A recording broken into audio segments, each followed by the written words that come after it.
The sun carved harsh shadows across the weathered wooden fence posts of the Double Creek Ranch, each plank bearing the scars of 20 years under the merciless Arizona sky. Sam Mitchell stood on his front porch, calloused hands gripping a steaming cup of coffee that had long since gone cold. His weathered face, etched with lines that spoke of too many sleepless nights, gazed out at the vast expanse of red dirt and scrub brush that stretched toward the distant mesas. 6 months. 6 months since Martha had been laid to rest beneath the lone cottonwood tree on the hill overlooking their land. 6 months since laughter had echoed through the timber walls of their modest ranch house. 6 months since his 8-year-old son Thomas had spoken more than necessary words or cracked even the smallest smile. The morning air carried the familiar scent of sage and dust, but it felt different now, emptier, as if the very landscape mourned alongside them. Sam's cattle grazed in the distance, their occasional lowing the only sound that broke the oppressive quiet that had settled over their lives like a burial shroud. "Tommy!" Sam called through the screen door, his voice rough from disuse. "Breakfast!" Inside, the boy sat at their rough-hewn kitchen table, mechanically spooning oatmeal into his mouth. Thomas had Martha's green eyes and her delicate features, but where once they had sparkled with mischief and joy, now they held the hollow look of someone far older than his years. His sandy hair hung in his face, unkempt, despite Sam's clumsy attempts at grooming. Sam settled into his chair across from his son, the wood creaking under his weight. At 34, he felt ancient, as though Martha had taken with her not just love and warmth, but the very essence of what made life worth living. The silence between father and son stretched like a chasm neither knew how to cross. "Doc Henderson's coming by today to check on the horses," Sam offered, searching for anything that might spark interest in the boy's vacant expression. "Remember how you used to help your mama tend to Thunder when he got that cut on his leg?" Thomas nodded once, barely perceptible, and returned to his oatmeal. Sam's heart clenched. Before Martha's illness, Tommy had been a chatterbox, full of questions about everything from why the sky was blue to whether angels really had wings. Now getting him to speak was like drawing water from a stone. The ranch house felt cavernous around them, every corner holding memories that cut like knives. Martha's rocking chair by the fireplace, still draped with the quilt she'd been working on during her final months. The kitchen herbs she'd grown in coffee cans on the windowsill, now brown and brittle. Her favorite coffee cup, which Sam couldn't bring himself to use or put away. After breakfast, they went through their morning routine with mechanical precision. Sam checked the cattle while Tommy fed the chickens, a chore Martha had taught him, one of the few activities that still seemed to hold his attention. But even then, the boy moved like a ghost, performing tasks without the enthusiasm that had once defined him. The sun climbed higher, turning the sky a brilliant blue that seemed to mock their grey existence. Sam watched his son from across the yard, remembering how Tommy used to race between the chicken coops, laughing as the hens scattered in indignant squawks. Now he moved slowly, deliberately, as if joy itself had become too heavy a burden to carry. Dr.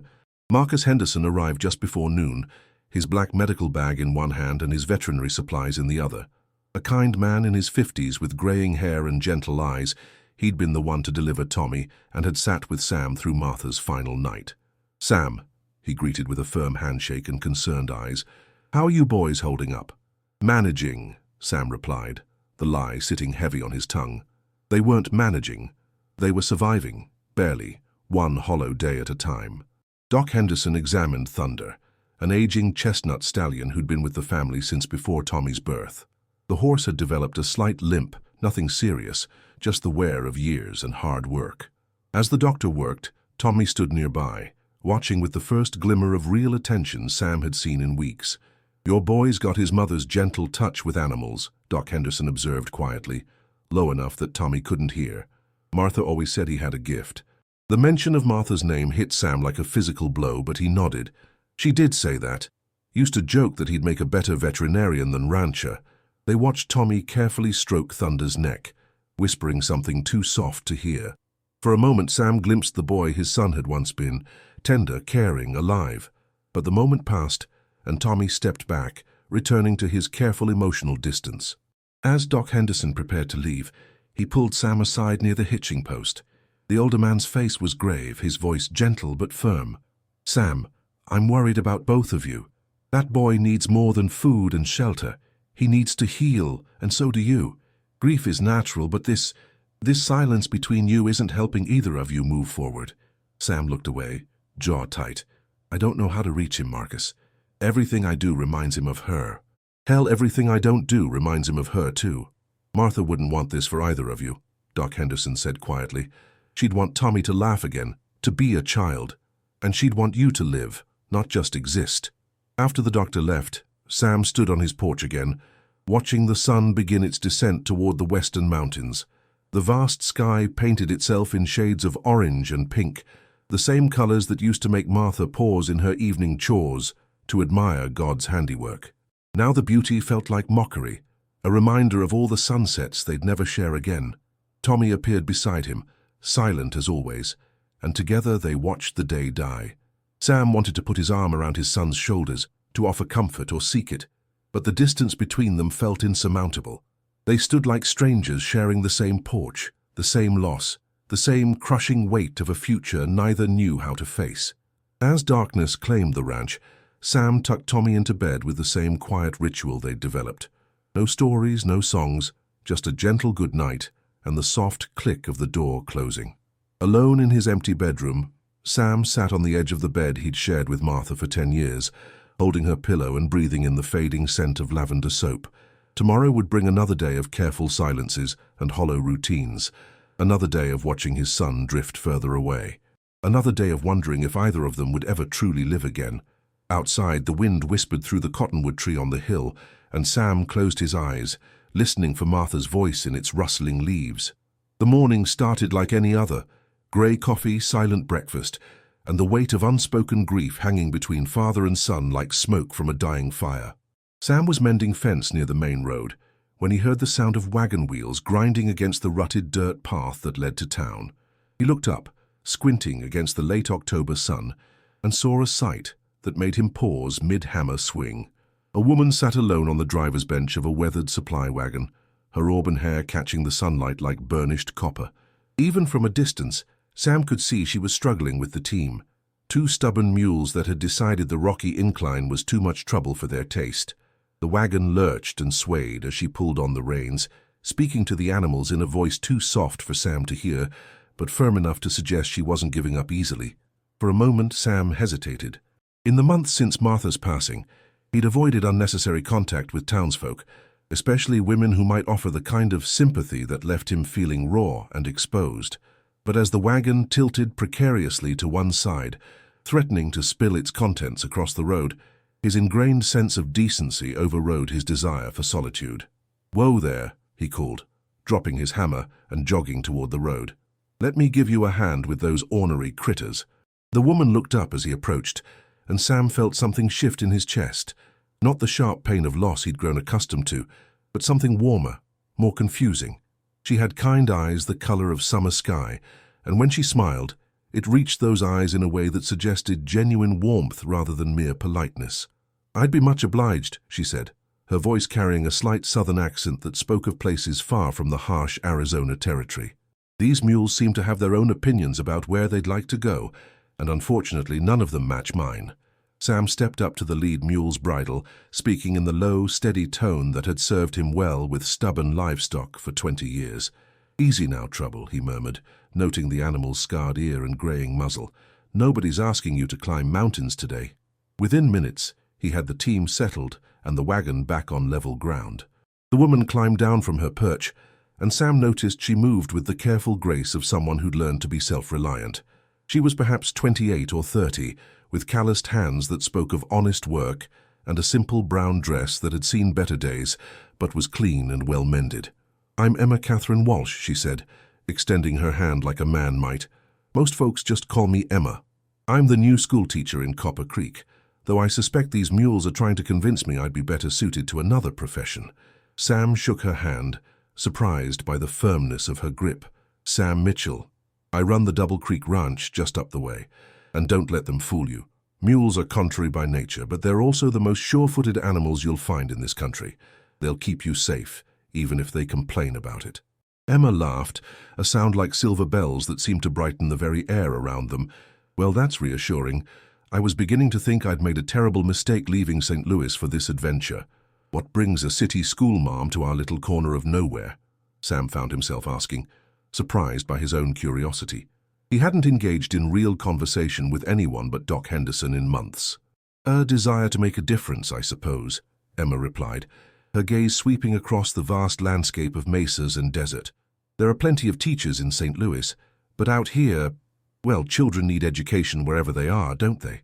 Besides, I've always been drawn to wide-open spaces and new challenges." As they talked, Sam became aware of eyes watching them from the ranch house porch. Tommy stood in the doorway, partially hidden behind the screen door but clearly curious about the stranger. It was more interest than the boy had shown in anything for weeks. Emma followed his gaze and waved toward the house. "Is that your son?" "That's Tommy," Sam said, his voice unconsciously softening. He's been through a difficult time lately." Something in his tone must have conveyed more than his words, because Emma's expression grew gentle. "Loss is hard on children," she said quietly. "Sometimes they need time to find their voices again." The understanding in her voice caught Sam off guard. Most people either pushed for details or offered empty platitudes. Emma simply acknowledged the pain without prying, and something about that made the knot in his chest loosen just slightly. "Tommy," Sam called, raising his voice. "Come meet Miss Walsh. She's the new school teacher." The boy emerged slowly from the house, his feet dragging in the dust as he approached. He stopped several feet away, eyes downcast, and Sam felt the familiar frustration at his son's withdrawal from the world. But Emma didn't seem bothered by Tommy's reticence. Instead, she crouched down to his eye level, making herself smaller and less threatening. "Hello, Tommy. Your father tells me you're quite good with animals. Is that true?" Tommy glanced up briefly, then nodded once. "I'm terrible with animals," Emma continued conversationally. "Those mules have been getting the better of me for 3 days now. Do you suppose you might have any advice for someone who's new to dealing with such stubborn creatures?" For the first time in months, Sam saw a flicker of something in his son's eyes. Not quite interest, but not complete emptiness either. Tommy looked toward the wagon, then back at Emma. You gotta talk to them like they're smart," he said quietly, his voice rusty from disuse. "Mama said animals know when you're scared, and they don't respect scared people." Emma's face lit up with genuine delight. "Your mama sounds like a very wise woman. Would you show me how to talk to them properly?" Tommy looked to his father, who nodded encouragingly. Slowly, the boy approached the lead mule, placing his small hand on the animal's nose. "Like this," he whispered to Emma. "So you tell them what you want, but you don't yell, and you don't pull too hard on the reins. They don't like that." "I see," Emma said seriously, watching Tommy demonstrate his gentle technique. "I've been doing it all wrong, haven't I? No wonder they've been so disagreeable." Sam watched this exchange with a mixture of amazement and something dangerously close to hope. It was the most Tommy had spoken since the funeral, and for the first time in months, his son's shoulders didn't carry the weight of the world. Emma spent another hour at the ranch, letting Tommy show her around the barn and explain the care of various animals. She listened to his soft explanations with the attention she might give a university professor, asking thoughtful questions that drew longer and longer responses from the boy. When she finally prepared to leave, Tommy actually looked disappointed. "Miss Walsh," he said as she climbed back onto the wagon, "if you have trouble with the mules again, you could come back. I could help." Emma's smile was radiant. "I would like that very much, Tommy. Perhaps your father wouldn't mind if I stopped by occasionally on my way to and from town. These mules and I clearly need all the help we can get." Sam found himself nodding before he'd fully considered the implications. "You're welcome any time, Miss Walsh. The road can be treacherous, especially with winter coming. Always good to have neighbors looking out for each other." As Emma's wagon disappeared down the dusty road, Sam and Tommy stood together on the porch. For the first time since the funeral, the silence between them didn't feel oppressive. Tommy was actually watching the horizon where the wagon had vanished, and when he glanced up at his father, Sam caught a glimpse of something he'd feared was lost forever: curiosity about tomorrow. That evening, as Sam tucked Tommy into bed, the boy spoke without being asked a direct question. "Papa," he said quietly, "Miss Walsh has nice eyes, like Mama's, but different." Sam's throat tightened, but not with the sharp pain he'd grown accustomed to. "Yes, son, she does. Do you think she'll really come back?" "I think she will." For the first time in 6 months, Tommy fell asleep, with something that might have been the beginning of a smile playing at the corners of his mouth. And for the first time since Martha's death, Sam allowed himself to wonder if healing might actually be possible. 3 weeks passed like pages turning in a book Sam had forgotten he wanted to read. Emma Walsh kept her word, stopping by the Double Creek Ranch twice a week on her journeys to and from Copper Creek. What had begun as practical visits to learn animal handling had evolved into something neither Sam nor Tommy wanted to examine too closely. They simply knew that Emma's presence made the world feel less empty.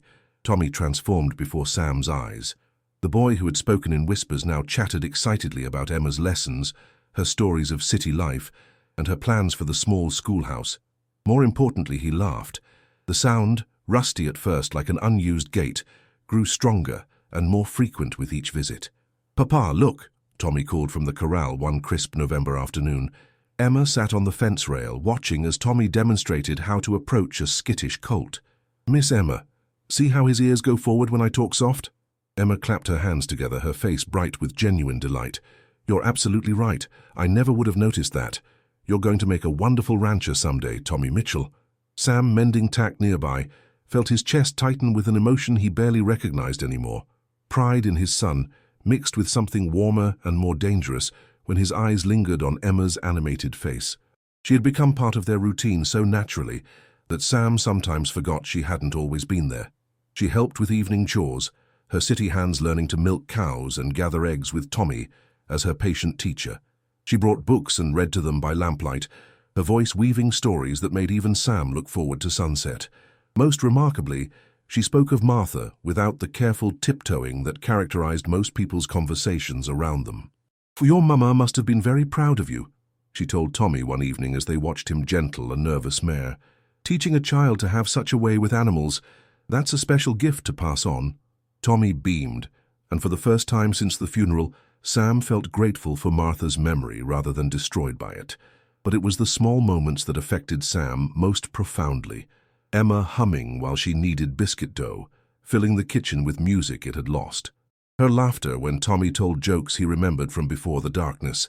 The way she touched Sam's shoulder briefly when she thanked him for coffee, a simple gesture that reminded him he was still a man, not just a monument to grief.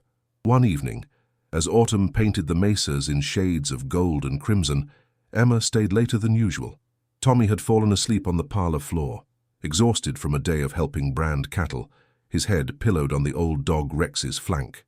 Emma and Sam sat on the porch, watching stars emerge in the vast desert sky. "He's a remarkable boy," Emma said quietly. "Strong, like his father." Sam's hands tightened on his coffee cup. "I don't feel strong. Most days, I feel like I'm barely keeping us both afloat." "Strength isn't about feeling strong," Emma replied. "It's about doing what needs doing, even when everything inside you wants to quit. You've kept that boy fed, clothed, and loved through the worst thing that could happen to a child. That's not barely surviving, Sam. That's heroic." In the lamplight spilling through the window, Sam saw something in Emma's eyes that made his breath catch. Not pity, not sympathy, but something deeper. Understanding, respect, and perhaps something more. "Emma," he began, then stopped, unsure how to voice what was growing in his heart. She seemed to understand his struggle. "I know this is complicated, Sam. I'm not asking for anything, and I don't want to push where I'm not welcome. But I need you to know that these past weeks, they've meant everything to me. You and Tommy have given me something I didn't even know I was looking for."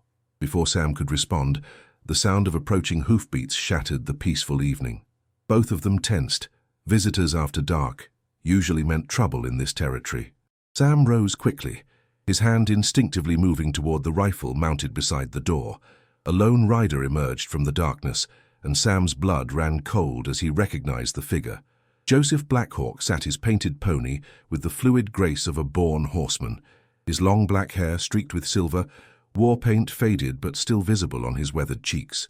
The Apache warrior's dark eyes fixed on Sam with an intensity that carried 20 years of shared history, both brotherhood and betrayal. "Samuel Mitchell," Blackhawk said in accented English, his voice carrying across the yard like distant thunder. "We must speak." Emma rose from her chair, sensing the tension that had transformed Sam from relaxed man to coiled spring. "Sam," she whispered, "who is that?" "Someone from my past," Sam replied grimly, stepping protectively in front of her. "Joseph Blackhawk. We have history." The Apache warrior's gaze shifted to Emma, studying her with the calculating assessment of a man who missed nothing.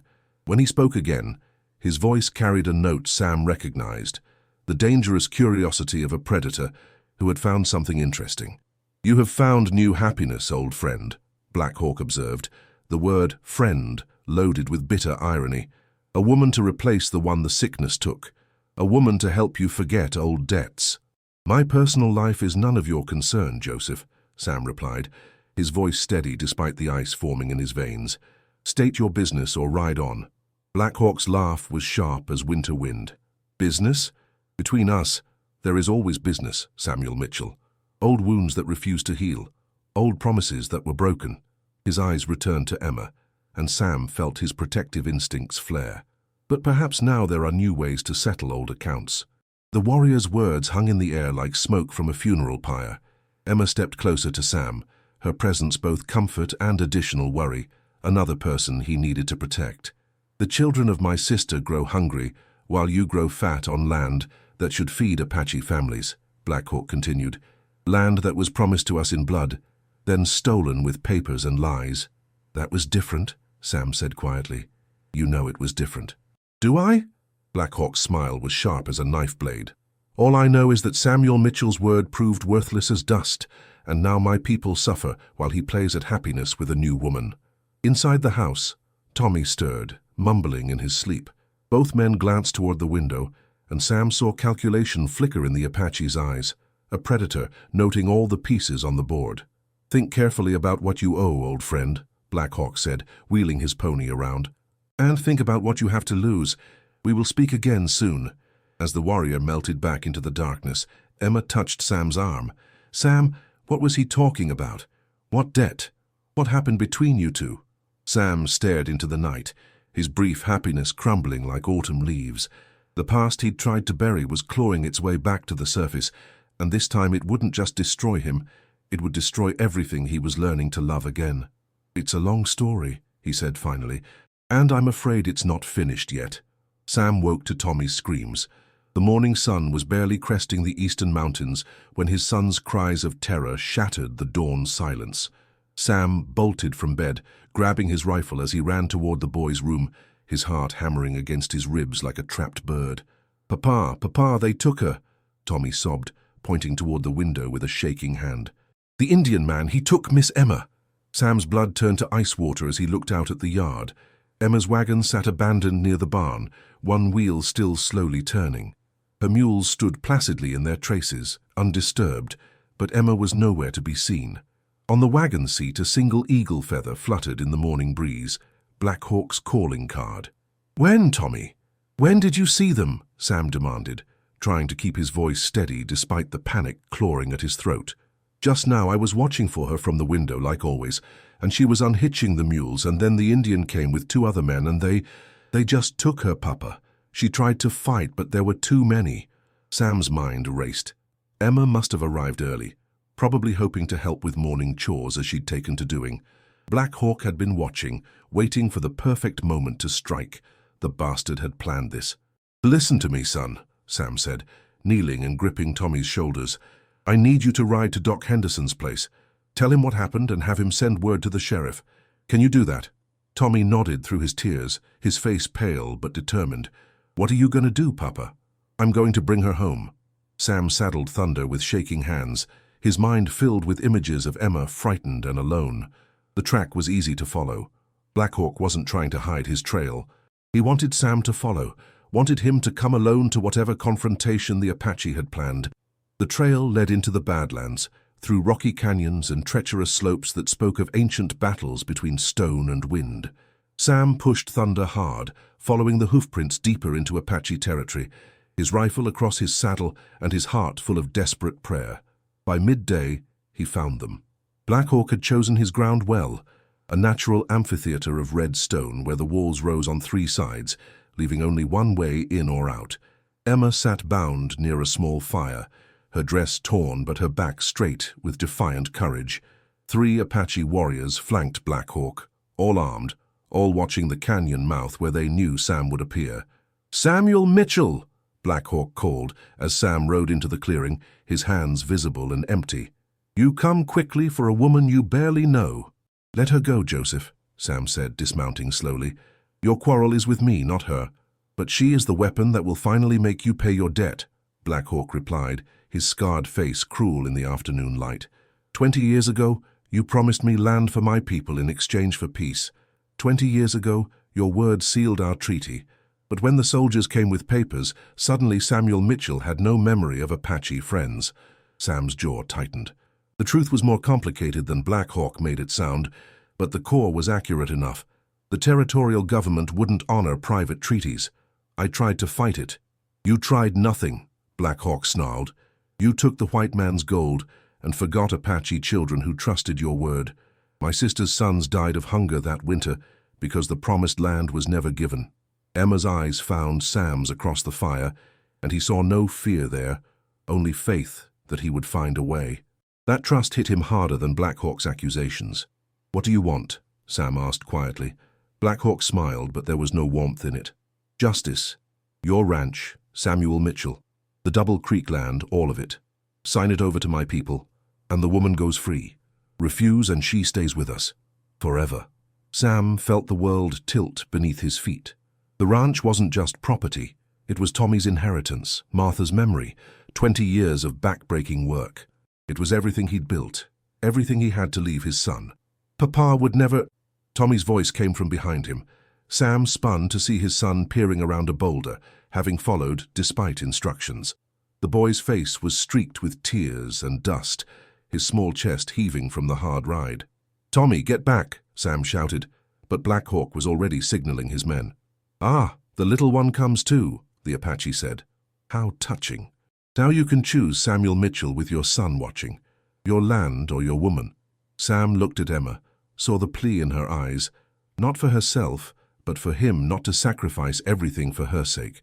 He looked at Tommy, terror and confusion written across his young face. He thought of Martha, buried under the cottonwood tree on land that might soon belong to strangers.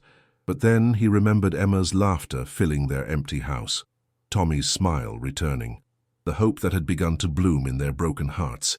"The land means nothing without the people I love on it," Sam said quietly. He pulled the deed from his saddlebag. He'd brought it, knowing this moment might come. "I'll sign it over, all of it. But you let them both go and you give me your word that my son and Miss Walsh will never be harmed by you or yours." Black Hawk studied the document, then Sam's face. "You would truly give up everything? For her? For them," Sam corrected, his voice steady despite the magnitude of what he was sacrificing. "For the chance at a family again." The Apache warrior was quiet for a long moment, and when he spoke, some of the hardness had left his voice. "Your father was like this, foolish about love. Perhaps there is honor in such foolishness." Sam signed the deed with hands that barely trembled, trading away his life's work for the lives that had given it meaning. As Black Hawk cut Emma's bonds, she ran to Sam and he held her tight, breathing in the scent of her hair and feeling something settle in his chest. Not loss, but rightness. "I'm sorry," she whispered against his shoulder. "I'm so sorry about your ranch." "The ranch was just land," Sam murmured back. "You and Tommy, your home." As they rode away from the canyon, Sam, Emma and Tommy together on Thunder, the boy looked back at the land that had been his birthright. "Papa, are we going to be poor now?" Sam considered the question seriously. They would have to start over, perhaps work for others, build a new life from nothing. But Emma's hand was warm in his, and Tommy was smiling despite everything. "No, son," he said finally. "I think we're about to be richer than we've ever been." Behind them, the sun set over the Double Creek Ranch for the last time as their home. Ahead lay uncertainty, hardship, and the challenge of building something new. But they would face it together. The widower who had learned to love again, the woman who had taught his son to smile, and the boy who had brought them both back to life. Love, Sam realized, was the only thing worth fighting for. Everything else was just land.